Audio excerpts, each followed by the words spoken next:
Ico Thomas Show é um oferecimento Kia Motors, Assum Supermercados e Massas Romena.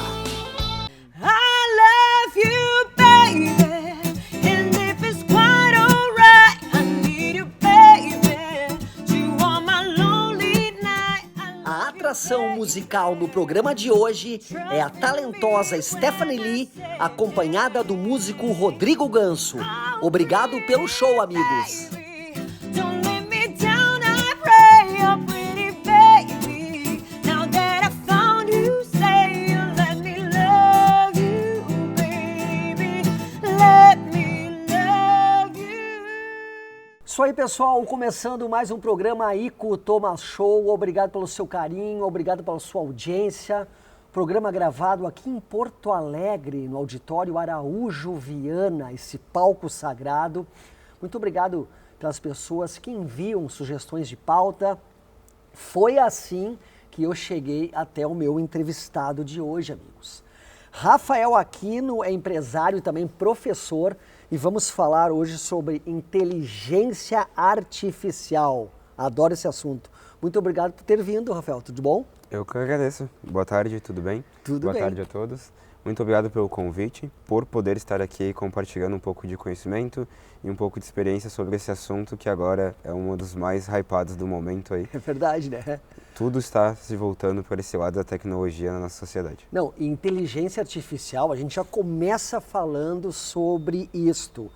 Surgiu lá em 1950.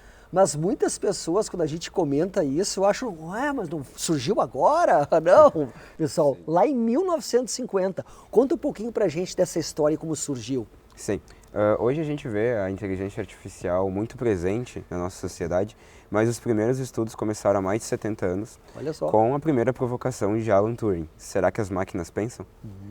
E por que ele fez essa provocação? Porque era justamente para ter uma resposta se as máquinas poderiam ser tão inteligentes quanto a gente. E, no decorrer dessas últimas décadas, foi-se criado muitos e muitos estudos científicos e aplicações de como que nós poderíamos fazer com que clonássemos a máquina mais interessante que nós temos na face da Terra, que é o cérebro humano, certo? Então, transformar esse cérebro humano em um software capaz de ter 99% da nossa capacidade é o que nós, cientistas da computação, queremos trazer para o mundo até 2029. Mas, para tudo isso acontecer, teve toda uma trajetória. A gente pode analisar nas tecnologias básicas que nós utilizamos no nosso dia a dia, nos últimos 10, 15, 20 anos, que a IA já estava lá. Por exemplo, com trabalhos mais simples. Mas o simples fato de quando o Zuckerberg colocou a marcação de fotos automática dentro do Facebook, onde nós tirávamos a foto e de repente o próprio Facebook sugeria quem era a pessoa que estava do nosso lado. Isso aí já é aprendizado de máquina, buscando num banco de dados e trazendo para a gente uma informação. O próprio Gmail, completando os nossos e-mails. Ali a gente já tem tecnologias há alguns anos, muito eficientes nesse sentido. Porém, demorou tanto tempo a ser algo muito mais acessível para todas as pessoas do mundo por causa da necessidade de quantidade de dados rodando pela internet. E hoje isso é muito mais comum. O mundo está muito mais interconectado. Nós produzimos e intercalamos dados a todo momento. E era isso que se precisava para ter mais tecnologia em IA e ela ser mais avançada como ela é hoje. De 1950 até chegar aqui, tudo que a gente está vivendo aqui, a grande pergunta é por que demorou tanto isso, né? A gente nota que agora estão falando mais. Por que esse, não digo hiato porque sempre existiu, mas por que assim que não se falava antes, 1980 mais sobre isso? Exatamente, porque as tecnologias em IA, elas precisam de uma grande camada de dados para que elas possam interagir com esses dados e possa gerar um aprendizado. E a grande sacada da OpenAI em fazer esse processo com o ChatGPT é que hoje nós temos uma população mundial muito mais interconectada. Então a gente se pergunta por que muitos artifícios dentro da tecnologia disponíveis para a gente hoje são de graça, como um exemplo do ChatGPT 3.5. Porque nós estamos nada mais nada menos do que treinando um modelo de IA mais poderoso que a OpenAI revende ali no mercado e também que nós estamos treinando um modelo de IJA, a Inteligência Artificial Geral, que devemos atingir aí até 2029 ou 2030, como são as pesquisas hoje, em que nós teremos uma IA com 99,9% da nossa capacidade cerebral. Sensacional, hein, pessoal? Eu adoro esse assunto. Todos os eventos que eu vou, eu fico muito encantado, assim. Outra coisa que as pessoas comentam bastante é, ai, meu Deus do céu, inteligência artificial.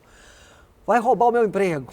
Tem muito isso, né? O que tu fala sobre isso em sala de aula, coisa e tal?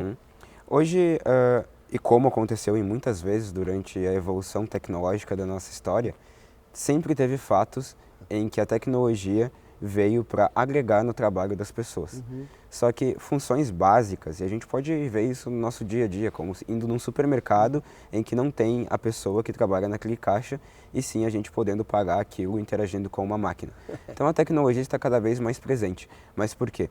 Muitas vezes por necessidade, porque está cada vez mais difícil de se encontrar mão de obra para fazer tarefas muito mais simples, e também que as empresas hoje não se escalam com pessoas.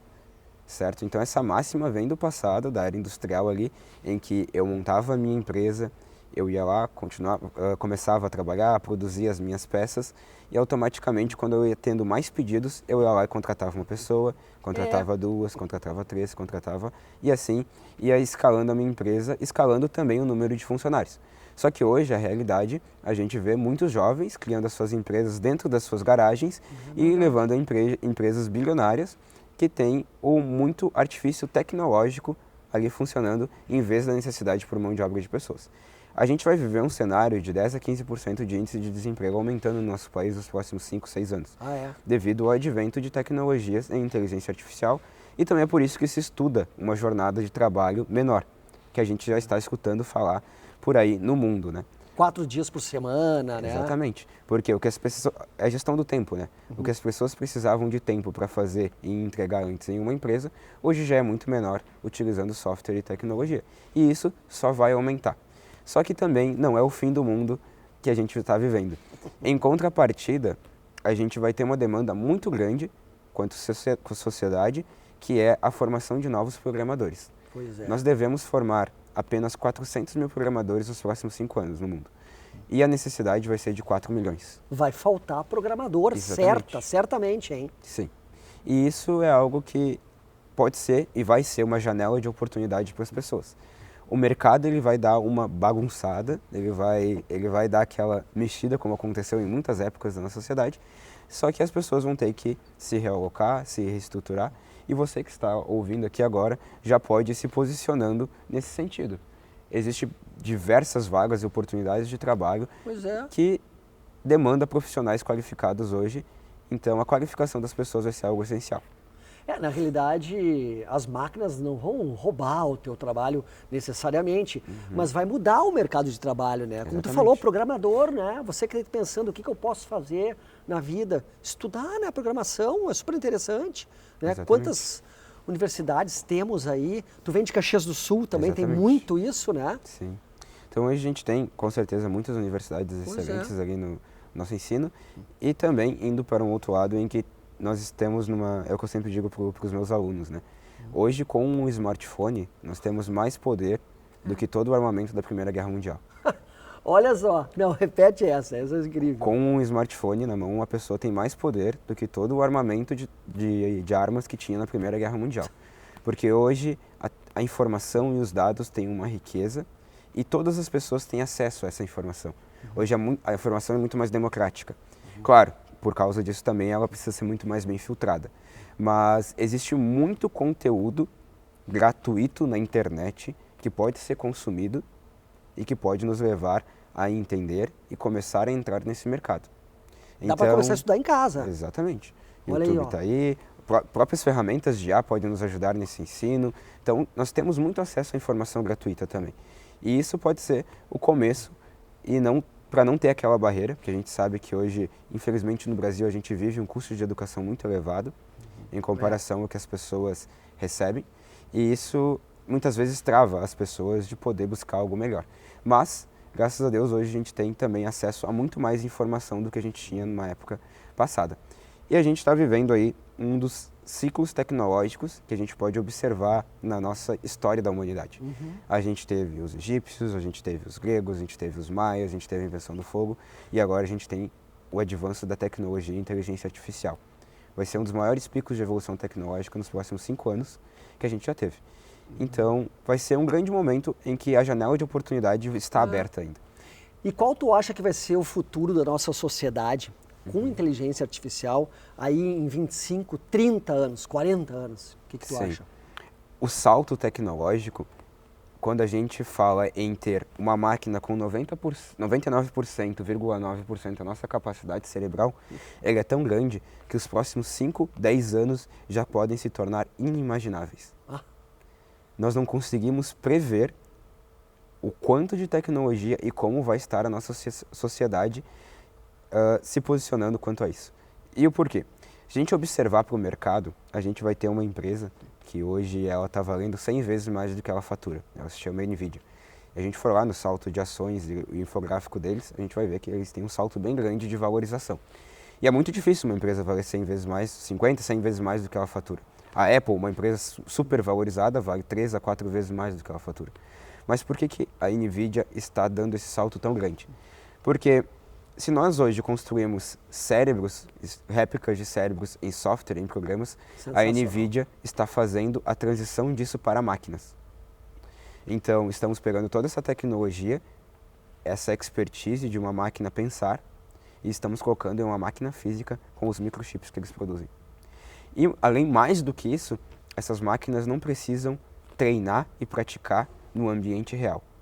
Elas podem ser treinadas dentro do ambiente virtual, poupando toda a carga de desperdício com matéria, riscos e perigos que teria de uma máquina ter que aprender a movimentar, por exemplo, uma caixa para colocar em uma prateleira, que isso poderia gerar um desperdício ou um dano se fosse feito fisicamente. Mas quando nós vamos para o ambiente virtual e ela treina lá dentro, nós não temos nada ali de desperdício e de riscos de pessoas estarem interagindo com elas. Então, quando essas máquinas começarem a vir para o mercado também, e a gente sabe que a tecnologia, quando a gente tem um lançamento, é algo caro. Mas empresas, e a gente pode ver isso muito comum na China, né? Eles começam a produzir em escala e produzem tecnologia a um custo muito mais barato. Então, está se tornando quase imprevisível a gente olhar para um futuro e dizer, olha, vai ser exatamente assim. Porque vai depender muito de como as pessoas vão utilizar isso a seu favor, tanto para o bem quanto para o mal. Então, a gente precisa estar muito precavido quanto isso. E é uma porta que foi aberta e não se fecha mais. Não se fecha mais. Isso aí. Dá alguns exemplos de usar para o bem e para o mal aí, rapidinho. Bom, a gente teve um caso ali bem atípico que aconteceu no Oriente, em que foi feita uma chamada de vídeo dentro de uma empresa com um funcionário que era responsável pelo setor financeiro daquela empresa. E dentro daquela chamada de vídeo estavam todos os empresários ali da empresa e pediram para ele fazer uma transferência de alguns milhões de dólares para uma conta bancária. Mas eram os diretores da empresa que estavam ali na chamada e ele fez a transferência. Depois de ele ter feito essa transferência, acabou-se a chamada e ele foi questionado. Para onde ele tinha mandado aquele dinheiro? Ninguém tinha autorizado ele a mandar aquele dinheiro. Eles não estavam naquela chamada. Eles utilizaram o que a gente chama de deepfake, que é pegar a característica do rosto da pessoa e conseguir replicar aquilo que não se perceba a diferença.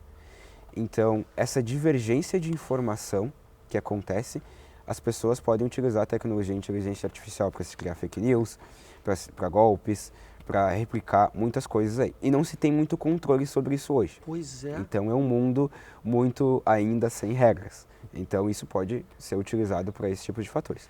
E como se defender disso, Rafael? Exatamente. Chama o Chapolin Colorado. Meu Deus do céu. Hoje a gente tem que estar muito atento, porque as pessoas acabam sendo muito inocentes, sabe? E a gente precisa verificar muito antes de tomar uma decisão, cada vez mais estratégico, porque nós podemos ser enganados a qualquer momento. Então, isso é um grande perigo que está acontecendo. E a gente sempre sabe que isso vai acontecer. A gente não pode parar de produzir tecnologia e pensar no futuro só porque pessoas vão usar aquilo para o mal. A gente tem que continuar evoluindo a nossa sociedade, evoluindo para que ela seja mais democrática, para que as pessoas deleguem os empregos que hoje não são tão fáceis de ser feitos, certo? Que são necessários na nossa sociedade, mas eles poderiam ser feitos por uma máquina e as pessoas poderiam estar fazendo coisas mais dignas para elas. Então eu vejo que isso também é um lado em que a tecnologia e IA vai fazer o nosso mundo caminhar, para que as pessoas saiam de lugares perigosos, de trabalhos que são não tão dignos, que uma máquina fazendo aquilo seria muito mais eficiente e também pouparia muito a mão de obra ali daquela pessoa que está fazendo aquela ação, que está prejudicando às vezes a sua saúde, que está correndo um risco de não voltar para casa depois do seu trabalho. Tu acha que vai dar certo essa jornada reduzida de 4 dias, assim? Porque o pessoal, eu quero folga sexta, eu quero não sei o que. Sabe como é que é o ser humano, né? Sim. Tu acha que isso vai ser legal, vai dar certo? Sim. Essas coisas, a gente sabe que a gente hoje vive num país de terceiro mundo. Né? Exatamente. Então, existem países muito mais evoluídos em que não tem o jeitinho brasileiro presente. É isso que eu penso. Exatamente. Porém, se a gente olhasse para trás e visse que talvez 10, 12% das ações trabalhistas, ou melhor, do trabalho brasileiro ia acontecer em home office há 5 anos atrás e alguém dissesse isso para nós não íamos dizer, mas será que isso vai dar certo? Pois As pessoas vão é. conseguir trabalhar em casa? E hoje a gente vê isso tão normal na nossa sociedade. Então, eu acredito muito na força da mudança e eu acredito muito que o povo brasileiro pode sim se encaixar e se tornar um país de primeiro mundo também. E a gente com certeza sabe que muitas coisas sempre vai ter aquele viés do jeitinho brasileiro de levar isso para um outro lugar. Mas o que eu penso é sempre nesse lado positivo, sabe? De que as pessoas vão se encaixar nesse formato e tudo vai dar certo. Até porque a gente vai começar a ver que há um índice muito alto aumentando na nossa sociedade, que é os problemas mentais que as pessoas estão passando, justamente pelo excesso de trabalho, pelo excesso de informações, cobrança, por esse mundo mais tecnológico e menos humano. Hoje, pessoas trabalhando das suas casas, e a gente pode colocar isso num período de 1 a 2 anos, a gente vai começar a ver o quanto que a sanidade mental daquela pessoa vai piorando por não estar interagindo com pessoas. Então, a gente vai ter que estudar o que as pessoas vão fazer no seu tempo livre. Pois é. E eu acho que a gente vai precisar, no mundo mais robotizado, ser mais humano. Eu vejo que isso, Boa essa. eu acho que isso é um motivo para a gente também ter uma jornada de trabalho menor. Porque, como eu falei, a gente vai conseguir produzir mais, porque a gente vai produzir com mais tecnologia. Então isso dá o direito ali e a propriedade do empresário também olhar para o negócio dele e ver que aquela busca sedenta por 24 horas de produção, 7 dias por semana, vai ser menor a quantidade de humanos para isso se manter. Então a gente vai conseguir ir para esse lado da tecnologia. Mas claro, a gente está caminhando ainda bem no começo disso e a gente vai ver nos próximos capítulos como que o nosso país vai se posicionar sobre esse fator aí. Ô Rafael, tu dá aula em qual universidade? Qual é a cadeira? Sim, hoje eu dou aula na Universidade de Caxias do Sul em cursos de programação. Que legal, hein? Então, um pouquinho de trazer esse conteúdo aqui hoje é que as pessoas se perguntam como que realmente a inteligência artificial funciona. Ela é ou não é o exterminador do futuro como a gente via no cinema? Então, inteligência artificial se retrata em tentar reproduzir a maneira como o cérebro humano aprende. E agora, como que esse cérebro humano aprende? Certo? Uma grande esfera do aprendizado, a gente tem várias esferas do aprendizado, mas uma grande esfera do aprendizado do cérebro, que as pessoas começaram a notar lá em 1950 e 60, nos estudos, e muito foi estudo durante essas décadas, porque você ainda não tinha essa tecnologia, mas começaram a se perceber que o cérebro humano aprende muito interagindo com o ambiente. Então a gente pode retratar isso num cenário em que uma criança de 3, 4 ou 5 meses está comendo ali no seu cadeirote. E ela tem o brinquedinho dela ali, ela pega esse brinquedinho e larga ele no chão. Ela vai ver que aquele brinquedo caiu. Mas ela faz isso 1, 2, 3 vezes, na 4ª vez ela já te dá risada da tua cara, porque ela sabe que vai cair, tu vai ter que juntar para ela. Mas Exato. como que ela sabe que aquele brinquedo vai cair se ela não conhece que o nosso planeta Terra possui um núcleo magnético que puxa tudo que está ao redor dele para dentro dele, e a gente chama isso de gravidade. Ela não sabe sobre isso, mas ela sabe que vai cair. Por quê? Porque o cérebro dela utilizou os sentidos que ela tem, a audição, a visão e o tato, para ver que tudo que ela pega e ela larga, aquele objeto vai cair. Então, interagindo com o ambiente, ela vai aprendendo aquilo. É a mesma coisa que quando ela vê, por exemplo, um Rottweiler, ela sabe que aquele animal pode mordê-lo, mas um Golden é um animal mais dócil. Como que ela aprendeu isso? Provavelmente interagindo com esses animais, vendo esses animais na televisão, o pai ou a mãe comentou que aquele animal era perigoso. Incrível. Então, interagindo com o ambiente, a gente aprende. E é a mesma maneira que funciona a inteligência artificial. Nós fazemos elas interagirem com bancos de dados. E nós replicamos toda a prática ali em que é criança. Porque quando aquela criança aprendeu sobre aquele fato de despencar o objeto de cima do cadeirote dela, os neurônios dela absorveram aquela informação e guardaram um pedacinho daquela informação. E esses neurônios, eles se comunicam a todo tempo. Um neurônio sozinho ele é inútil, mas quando ele começa a trabalhar em rede, ele fica uma máquina fenomenal, que é o nosso cérebro. Nós possuímos bilhões de neurônios dentro do nosso cérebro. Cada um deles guarda um pouquinho de informação sobre uma ação que aconteceu na nossa vida, sobre um fato, sobre algo que nós aprendemos, nós lemos. Então, é o nosso histórico aqui dentro. E dentro da cabeça da criança, quando ela está aprendendo, funciona no mesmo formato. E nós fazemos o quê? Nós pegamos e criamos neurônios artificiais, que nós chamamos hoje de perceptrons. E nós pegamos e fazemos com que informações passem por esses perceptrons e se conectem a outros perceptrons, e aí a gente cria uma rede neural artificial, que é a réplica de como os neurônios funcionam dentro da nossa mente. E para fazer isso, nós temos que fazer, obviamente, por linguagens de programação. E essas linguagens de programação, existem várias linguagens, e a gente está encaixando elas dentro da universidade e dentro de um formato de estudo, para que conseguimos formar profissionais que sejam capazes de trabalhar com isso no futuro. Então é algo muito novo, certo? Em questão de aplicação prática, mas é algo que já existe de estudo há muitos anos. E fazer e criar essas redes neurais são o advento de como desenvolver uma tecnologia em inteligência artificial hoje. Rafael, e o excesso de telas na criançada, isso não tem volta, a gente sabe que isso não tem volta, né?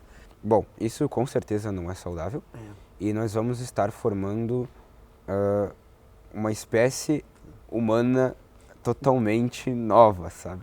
Porque, como é que eu digo? A gente não sabe o que vai acontecer também, porque obviamente é algo totalmente novo, mas o que acontece? Lá quando o Mark Zuckerberg desenvolveu as redes sociais, e a internet como um todo, ela funciona como gatilhos. Ela foi feita para que nós pudéssemos comprar mais, pudéssemos adquirir mais. E se nas redes sociais a gente não paga, por que a gente não paga? Porque o produto é a nossa atenção. Para que marcas façam propagandas para que a gente veja e nos estimulem a comprar. Boa, esse produto é a nossa atenção. Exatamente. Então, quando o Mark reuniu bilhões de pessoas ali dentro, ele monetizou o negócio, ele fez a empresa dele realmente dar dinheiro, com anúncios. E hoje 89% dessa receita, quanto do Google também, mais de 80% vem de anúncios. Empresas gigantes do mundo. Tem como muito base essas propagandas. E o que acontece? A gente começa a analisar o nosso comportamento perante essas telas. Se em algum momento tu esquece do teu celular, ele te lembra que tu tem que voltar para aquele mundo. Ele te envia uma notificação. Um gatilho para que tu volte para aquele universo. O que acontece? Redes como o TikTok ou como o próprio Instagram, e isso é algo social, né? E acontece muito forte no nosso país, porque as pessoas querem ter acesso a algumas coisas, porém elas ainda não conseguem. E o fato delas verem outras pessoas desfrutando daquilo já é um gatilho mental para que elas possam, pelo menos, ter um pouco de acesso àquilo. E o que isso gera? Isso gera dopamina. Dopamina dentro do cérebro gera felicidade. Exatamente. As pessoas ficam mais felizes quando estão vendo coisas que elas gostam. E esses algoritmos e esses celulares estão cada vez mais inteligentes, que são as tecnologias que empresas hoje, como uma das minhas startups, desenvolveu, que é poder pegar a reação dessa pessoa na frente da câmera frontal, saber se ela está mais feliz com aquele conteúdo ou não. E entregar para a empresa, olha, se tu gerar esse conteúdo para essa pessoa, tu vai ter mais chance de gerar um potencial cliente para a tua empresa. E isso toda vez em que a pessoa, é algo neurológico, né? Toda vez que a pessoa acessa aquilo e gera aquela dopamina, depois quando ela está sem aquilo, ela sente falta. Com certeza. Ela sente falta. E já tem, na China, por exemplo, já existe centros de tratamento para jovens ficarem sem acesso à internet e sem acesso a redes sociais e nada que seja tecnológico. Por quê? Porque já está virando uma nova epidemia de doenças mentais, como ansiedade, como aumento de outros tipos de doenças mentais que estão cada vez mais frequentes no nosso dia a dia, devido à necessidade das pessoas em voltar para esse mundo. Para essa bolha, na realidade, né? Exatamente. Porque tu acaba vivendo na tua bolha ali, né? Porque quando tu não gosta de algo, tu passa, e quando tu gosta, tu fica ali, já conseguem notar o que tu gosta, tu fica vendo mais ou menos só aquilo, né? Exatamente. Quando tu vê, tu tá dentro de uma bolha. E tem uma frase muito legal, é que a gente chama machine learning é na verdade aprendizado de máquina, né? E tem uma charge que eu vi esses dias. Máquinas estão aprendendo e humanos estão desaprendendo. Então, os humanos estão perdendo seu tempo com tecnologias, estão perdendo muito seu tempo com coisas que não agregam no seu conhecimento e, obviamente, a gente está formando uma sociedade cada vez mais frágil. O que acontece? Quando a gente pode ver isso, qual é o comportamento dessas crianças quando a gente retira o acesso dessa tecnologia É deles. verdade. É uma cada loucura. vez mais agressivo. É. Cada vez mais agressivo, cada vez mais aquilo é uma lacuna, como se o mundo deles não existisse. Porque isso já, essa tecnologia já está presente desde quando eles nasceram. Eles não sabem viver sem isso. A gente já nasceu numa época em que isso não era tão comum. Nem todo mundo tinha um smartphone lá em 2005, certo? Hoje, toda criança já tem acesso a isso desde os 3, 4 meses de idade. Uma vez eu conversei com um menino, eu fiquei muito assustado, viu? Muito assustado. Isso já faz uns 7 anos. Conversei com um menino aí acho que tinha uns 8 anos de idade. E eu notava que quando ele não estava com o celular, o iPad na mão, ficava bem quieto. Um dia eu perguntei, vem cá, hein? Por que tu fica tão quieto assim, né? Quando tu não tá mexendo no telefone? Ele me olhou e disse bem assim, eu não gosto muito de conversar com pessoas. Pois é, Eu exatamente. escutei isso, cara, me chocou muito isso. Uma criança de 8 anos olhar para ti e dizer, eu não gosto muito de conversar com pessoas, eu gosto mais de estar aqui. É bem forte isso, né? Mas isso é a realidade. Mas quando eu escutei isso, eu fiquei assim uns 2 dias pensando, nossa senhora, não gosto muito de Exatamente. interagir com pessoas. Isso. E o que acontece? Além de a gente não conseguir tirar isso às vezes deles, a gente também não tem controle da informação que eles estão vendo.